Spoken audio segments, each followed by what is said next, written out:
Hello, everybody, and welcome to another edition of Coffee with the Council. I'm Mike Reed. And I'm Kimmy Podgorsak. We are staffers and communication staffers with the Buffalo Common Council, and we are here today joined by University District Councilmember Rashid N.C. White. Hello, how are you doing today? Good, how are you, sir? Good. I like this new set here. This is nice, very nice. Isn't it nice? Look at this. Yeah, I think this is top notch here. Look at that. Look at that. Thank you. Councilmember, thank you for joining us again. Yes. Let's get right into it. So recently, the council had on the agenda this snow preparedness / question called WAWA, and that means where are we at? Councilmember, do you want to talk a little bit about what was in that letter and what members who signed on to this letter are asking from the administration or the commissioners? Well, primarily, Mike, and we'll talk about this a little bit later in the show, you know, a lot of what I do comes from the constituents in our district. And during our recent community meeting, people talked about where are we with the snow plan. It wasn't something that was publicity. It was about hearing the people and responding to what they requested. And so I'm very proud of asking the administration for where we are with this, because it's important. You know, going through the summer, we don't worry about snow because it's summertime. Well, now we're at fall, and we know that we could have another October storm. We could have a September storm with climate change. And so I think it's very valid for us to ask a question when over the last couple of years this has been a huge issue. When the winter comes, what are we doing to remove snow? We don't want to have a repeat from last November or last December, we pray. But with climate change, what happened in Maui, which happened through our world, climate change is real. And so we can't predict it. So we have to prepare, do what we can do and control what we can control. And that's, what are you doing? How are we preparing? What are we doing as far as the snow plan to make certain our residents are safe? You know, last year we lost 46 people. It shouldn't be something that we have to force. It should be something that's very natural, because no one should have lost their life. And I can't make that, say that it was someone's fault.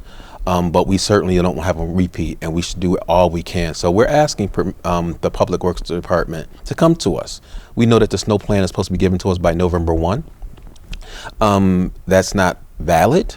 We talked about that during one of our meetings, and even the commissioners had alluded to, you know, moving it to a different date, like April 1. Is probably more manageable so that we can look at what's happened through the past year, and also before budget, so that if we need to purchase more equipment, we can do that. So it makes sense to move it to April 1, not just because we arbitrarily are trying to do some publicity stunt. It's really because it's practical, and it wasn't done in a vacuum. We asked their opinion, and they thought it was a good idea, and so I think it's a good idea. The council president is the one who proposed it, although my name is on it, and we had a lot of people that signed on for it. But again, I think the council has been very responsible in responding to the needs of the residents. That's the most important thing. It ain't about politics.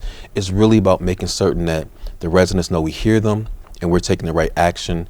And we hope to hear from Public Works during our community development session to acknowledge where civil service, that they come and talk about WAWA and where we are right now with the emergency, with the snow plan.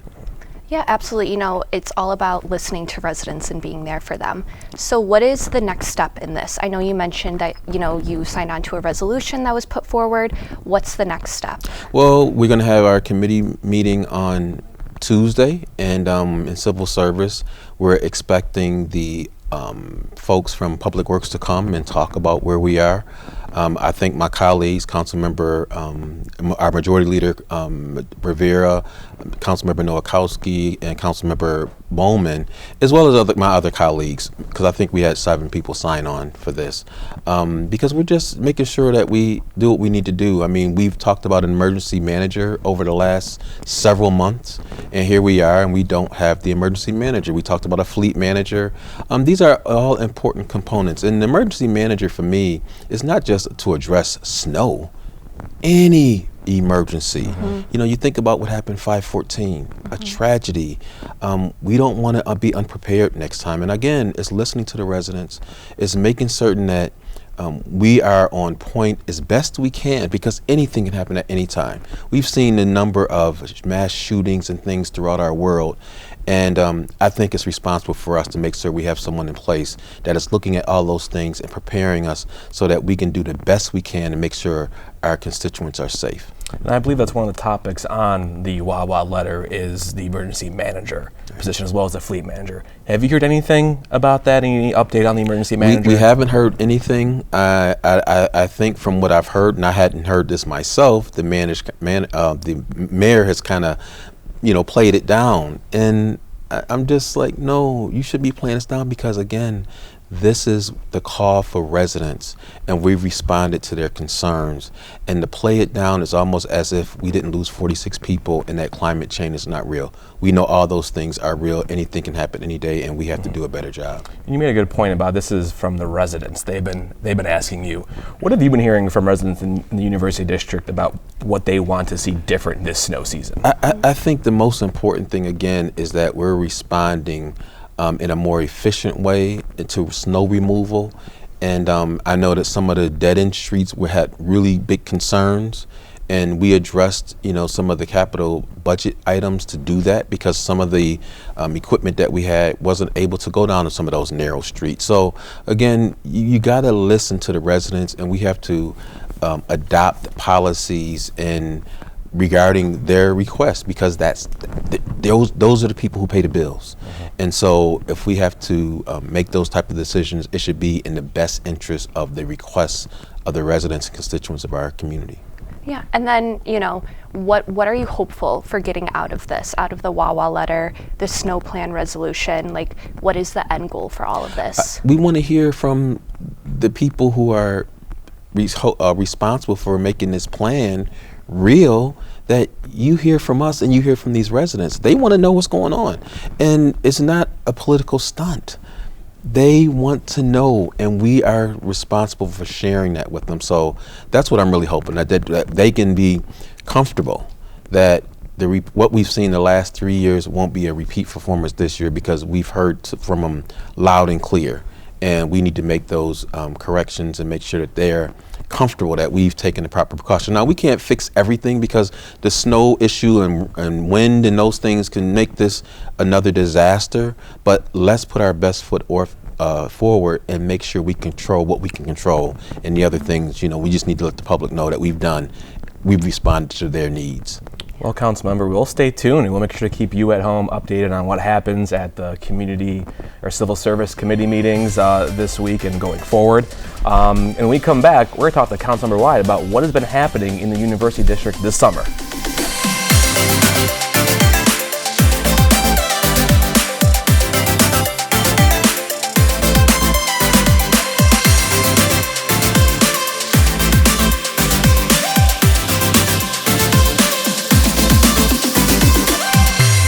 Welcome back to Coffee with the Council with Councilmember Rashid N.C. Wyatt. Councilmember, you alluded to in the last segment about the community and your community breakfast and what people were saying there. Tell the folks at home what makes these community breakfasts so special. I don't understand you do them quarterly. Yeah. So tell us a little bit about these quarterly breakfasts. Well, Mike, since I've been in office, one of the most important things for me has always been the community engagement. And these meetings have continued to grow. I mean, this last meeting, as you know, we had more than 100 people, and there wasn't an issue. It wasn't like, oh, we want to protest against something. It was just they want to come out and be involved in the engagement of how we get things done in our district and hear their voice. So I truly appreciate that. And we do the best we can to get the word out. We put it on social media. We send out postcards because it's critical. I don't, when I go have these meetings, it's not about Wyatt, it's about you. And so we do a lot of listening. We have department heads come in and they talk about what's going on. And I think that's important, again, because I don't want them to just hear Wyatt. I want you to hear from the residents. And a lot of times they have some great questions, and the dialogue is really important. So I do these quarterly meetings because I want the residents to have a relationship, not just with the council member, but with the community, the commissioners in these departments, because they shouldn't have to call a council member to say, can you contact Public Works? No, you should have a relationship with Public Works so that you can contact them yourself and they respond to you. And, and I know we talk a lot about Public Works, and I want to say that Commissioner is doing a good job, but he has a boss. And so his boss, tells him what to do, and I'm hoping that he has these other bosses who are residents who pay taxes, they can help him with making better decisions. So at the end of the day, the quarterly meetings are something that I truly appreciate doing. Our team goes all out in making sure it's very well coordinated. We have breakfast, and I don't want to tout the breakfast as much. I want to talk about the information and the relationships that it helps. But the breakfast is a good thing because people like to come and get the chicken and waffles and all that type of stuff and orange juice. But at the end of the day, it's really about building relationships in those meetings. Yeah. And these go, it advertised 9 a.m. to 12 p.m. and it goes to 12 p.m. sometimes even longer because the conversation amongst the community members, there's dialogue, Q&A, back and forth, sharing of ideas, and I think that's what makes these quarterly breakfasts, great, is that it's that dialogue Two-way. that you talked about. And the good thing is, we go to 12. Sometimes we get a little earlier, but people don't even leave. They stay. And that's the one thing that I appreciate. Even some of the other council districts come, and I'm not trying to recruit anybody. At the end of the day, it's information. And I shared the folks in my district. If there's a community breakfast in another district, and there's somebody from one of these department heads, you should go because there's an opportunity. So it's not really just about the district. It really is about just the engagement. And when people walk away and say that was a great meeting, that means a lot to us. Mm-hmm. Where are these breakfasts held, and do residents have to RSVP? Do they have to call your office? What's that process? Well, we do ask from the RSVP because we want to make sure we have enough breakfast food. Of course. But we try to move them out through the district, and I know that when I walk the district, that one of the areas that we kind of miss a little bit is over in North Buffalo, and so we're looking at how do we accommodate those folks because again, it's a big district, but at the end of the day, I want to make certain that we focus in every area that people are willing to come in here and do two-way communication so that we can improve their quality of life. So this is so important. Again, every quarter we do it. We always do the advertising, but the most important part is that you call and register because we want to make sure that, again, we can fulfill the breakfast menu for as many people as want to be involved. Yeah. You mentioned how big your district is, and one thing you do every summer is your University District Junior Impact Team. Mm-hmm. Let's switch gears to talk about that. Can you tell us a little bit about this Impact Team that you do annually? Well, the Impact Team was something that when I first got in office that I wanted to do because number one, being a child of the Mayor Summer Youth program, I knew how it helped me to develop a work ethic. And so, this is not what a council member has to do. This is not part of my job duty. But for me to have those young people and be able to engage them is really important. Number one, it helps them to start to have a work ethic. Number two, we do some leadership training pieces with them, which is something that we have guest speakers come in and talk to these young people. And we have conversation with them. I come and I talk to them about what's going on and just pick their brain on what they're thinking about their career goals. And I think it's a very positive thing, as well as making them sensitive to the community and knowing where they are and knowing that they're a big part of it. Many of the young people who, like Xavier Lamar, who was the director of our Impact Team, was one of the previous Junior Impact Team members. And so again, being able to bring that full circle and have him come back and show the leadership role, that's what this is all about. I mean, I'm trying to put things in place that when these young people get to a position in where they may be a council member one day, they have a sensitivity, not just about just having a title. Being a council member is a title, but what is the impact? What is your legacy going to be? And I hope that legacy is really about being involved, being engaged, and making sure that the residents feel good. These young people, when they go out to some of these areas and seniors see them doing the work that they're doing, they applaud them because sometimes we see the negative side, like what happened at, a couple of weeks ago at one of the football games in our community. But there's a lot of positive things that our young people are doing. And I'm really proud to have our young Junior Impact Team going in those areas, showing people that, we have young people who are focused, making a difference in our community in the University District. Yeah, it sounds very special that, these students get to be involved in this. Yeah. Yeah, it's very special, and I give a lot of credit to my former boss who hired me, Butch Holt, who was a former legislator. Matter of fact, Joyce Wilson Nixon, who recently passed, and we pray for her family, Jeff Nixon. But she was one of those people who cared about our youth. And I hear Joyce talking about some of the things when we have challenges. They're not a challenge when we know that this is important to our young people and their survival and them growing up in the maturity. So again, for me, it's something that I should be doing. It's something that we should do more of. And the more we do it, I think the better we have young people who develop into fine leaders for our community. You mentioned, sometimes the seniors will see the impact team out in the community. Just a couple, areas where they hit: Bailey Ave, McCarthy Park, Oakmont Ave by the 33 Expressway, Yes. and the Bailey Dartmouth Garden. Yeah. What are people call? If people call the office and said, "Hey, I see your junior impact team out in the community." Yeah, they do. And again, those are things that don't cost you nothing, but it's certainly something that we appreciate. I mean, when people drive by and they honk their horn to our junior impact team, or they stop and they'll say something to them, you know how far that goes with these young people. And so I encourage folks, when you see our young people doing positive things, please just say something kind to them, because sometimes we don't get a lot of that. We think it's just something that is a given. Well, I think the more encouragement that we can give them, the more positive impact it makes on them, and the more that they feel like, oh, I'm really involved. People see me, just don't hear me. So that's really important. Yeah. You keep mentioning community engagement and that listening to residents, that is one of your top priorities. If a student wants to get involved in your office, how are they able to do that? Well, they can call our office at 716-851-5165 and just tell us, what you want to do. That's a positive thing. I've had a number of young people who have told me, I've been at the grocery store or something, I want to work in your office. And matter of fact, Xavier is one of those people. I met his mom before he even joined in our office. So I like hearing from young people. I mean, I try to focus them and try to coach them, because you only got a couple of minutes, to get someone's attention. So we talk to our impact team about that 3-minute elevated speech when you talk to somebody important, so that they know that you're serious, know a little bit about them, but let them know a lot about you. And that goes a long way. Those are those type of teaching moments that really help young people, guide them and develop them, hope to be strong, impactful leaders. You mentioned Xavier. Let's mention the other junior impact team members. Yeah. We had Toriana Frazier, Ethan Brown, DeLorean Wilhite, and Candy Dean. Yeah. So it was that group really made an impact in the district this summer. They really did. And just talking to them, initially they're really shy, but after that 6-7 weeks, they become more vocal.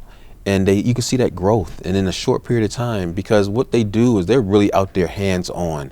And, we talk about the impact in the community. We talk about what they want to see from the community. And hearing their conversation from the beginning to the end, you just think that, 6 weeks doesn't make a lot of difference, but it really does, especially when it's concentrated as we have when we have those leadership forums with the young people, as well as when they go out into the community and they hear from some of the seniors. It really makes a difference.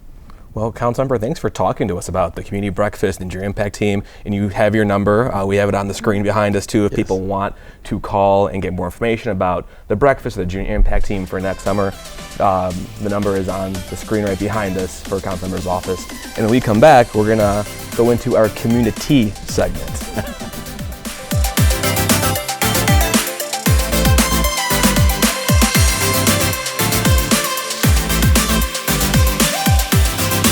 Welcome back to Coffee with the Council. We're joined by Councilmember Rashid N.C. Wyatt. We are in my favorite segment, Community. So Councilmember, I have to ask, what's the tea? I heard that you had a very successful 9th annual University Festival. Give us a recap of that. Oh my goodness, I can't say enough. I first have to, just celebrate with my team. Sandra Munson, Doris Corley, Mr. Michael Reed, Thaisa St. Jean, who is the director of the festival. The work that they put into it is just unbelievable, along with everything else they have to do.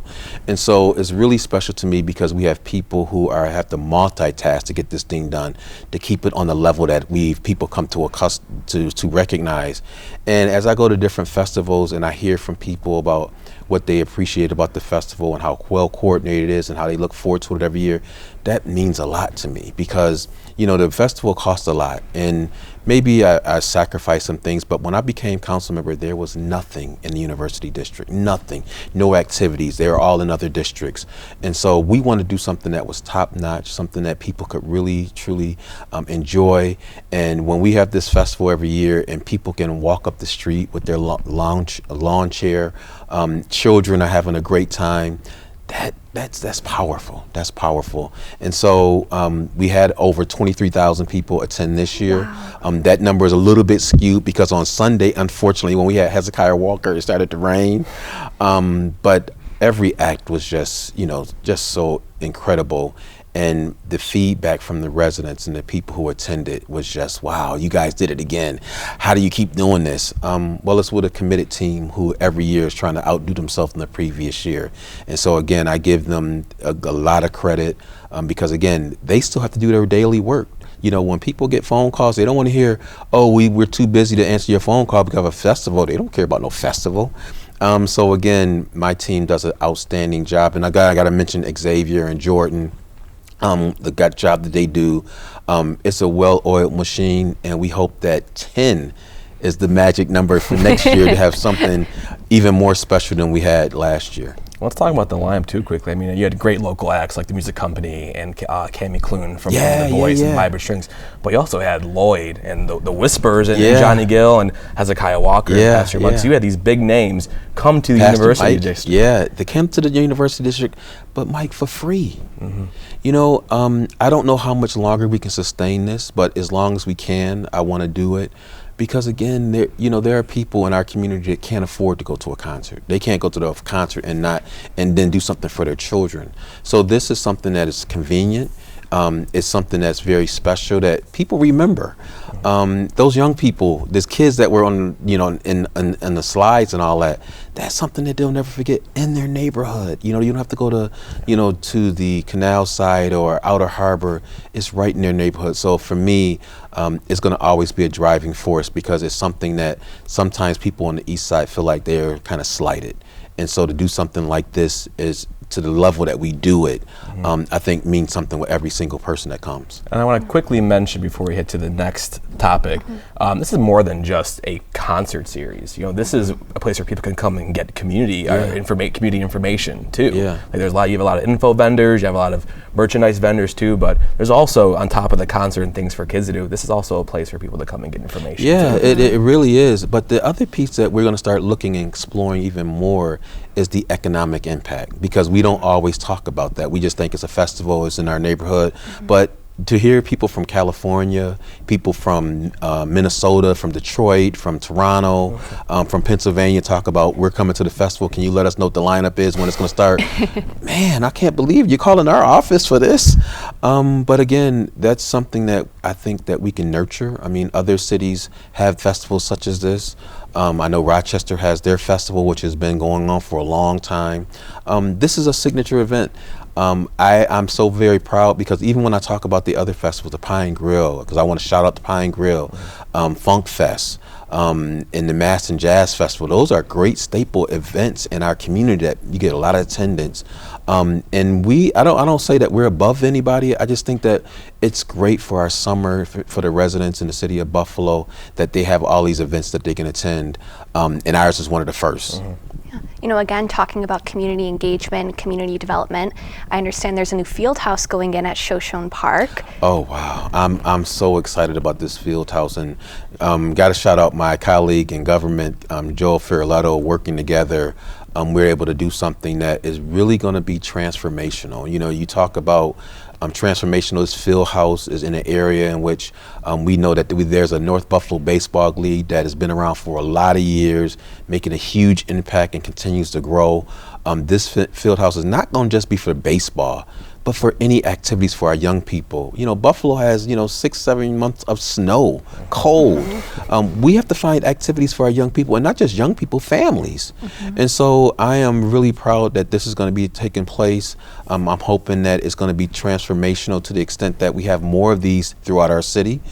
because again, it's like Minneapolis. You know, they have all these walkways because they know they have cold, and I want to be able to have things for our young people that they just don't have to sit home in December and January. But there's things that they can do. We have soccer programs. We can have volleyball programs. We can have a whole lot of different things for kids and for families to do in the winter and still stay active. And that's something that I'm very proud of. So again, thank you, Councilmember Joel Ferrero, for your support. Thank you for the residents and who have supported this. And thank you to the administration for seeing the vision and supporting the vision. And I got to talk about some of the people who have been big in this as far as funding it. I mean, Crystal Peoples-Stokes, Senator Tim Kennedy, have been April Baskins. All of them have been huge in trying to make this happen. And again, I think that at the end of the day, the residents in the University District, especially in North Buffalo, are going to have a huge win when this facility is up and going. Just some quick numbers. You talked about how transformational this is going to be. I have here it's going to be more than 34,000 square feet. It's going to be a multi-use indoor, multi-purpose turf. And also rooms for community meetings, so you could possibly have a community breakfast there when it opens. I think it's going to take a full year to complete. Right. It's going to take a full year to complete, but you know, all those things are going to be very important and very impactful for the residents in that area. You know, I hear a lot about the baseball team, and they have to go and travel different areas, and they have to pay a lot of money. Well, let's kind of sow some of that money right here in this facility and do other things. I know that some people will be a little bit disappointed because they wanted a splash pad, they wanted some water, but I said, let's get this under our belt. Let's see what we can do in the future. But at the end of the day, we have not heard from you. We've heard from you. We want to make certain that once we get this in the ground, that there may be a possibility of doing something more. Yeah, and now to kind of switch up to events that you have coming up. I understand you have a district cleanup on October 3rd. District cleanup, Doc Thomas, who is talking about Takes a Village. And I gotta give shout out Doc. Doc he does so many things in our community, and he's told me that he was gonna do this, and he does this every year, and I thank him for that because, you know, people can, when they complain about the cleanliness of Bailey Avenue. And so now you have an opportunity to join us and help and keep it clean. The city can't do everything. We just can't do everything in every district. So it's going to take volunteers who are committed to come and assist us in this cleanup, to beautify Bailey. Before we have this major transformation on Bailey, because we're going to be, Bailey is going to take a master streetscape undertaking hopefully by the end of this year, early next year. And so we can do something this year to beautify it, but long term, we really want to get people involved and engaged because it takes all of us, you know. And Doc, again, shout out to you for setting up It Takes a Village to do another spectacular event or activity on October 3rd right in the University District. We'll be sure to share that flyer and information if people do want to sign up to volunteer. We'll be sure to share that with you guys throughout this segment. And I think we're gonna wrap up with a little announcement happening. You have your annual Halloween on Bailey coming up on Friday, October 20th at the Edward Saunders Community Center. Councilmember, what's this Halloween on Bailey, and who's going to be there? Halloween on Bailey has grown, and I always like to give people credit. Arif Ali, who owns the Bailey Check Cashing, and formerly Bailey Check Cashing, is one of those persons that when he came to our district said he wanted to do some things to be active as a business owner on Bailey. This is one of the things that we started and we continue to do and continue to grow. And this year we have Dion and Dion's Dreamers again joining us in this Halloween festivity, and it just means a lot to him. Again, I keep talking about the impact for the residents, impact for the children, having something right in their neighborhood that's safe, that they can go to and just celebrate, because we got to give our children a lot of activities. And I thank Dion, because I think this is Dion's second year joining us. Year coming, his second year. He and his fiance, his girlfriend, joined us last year, and they were decked out.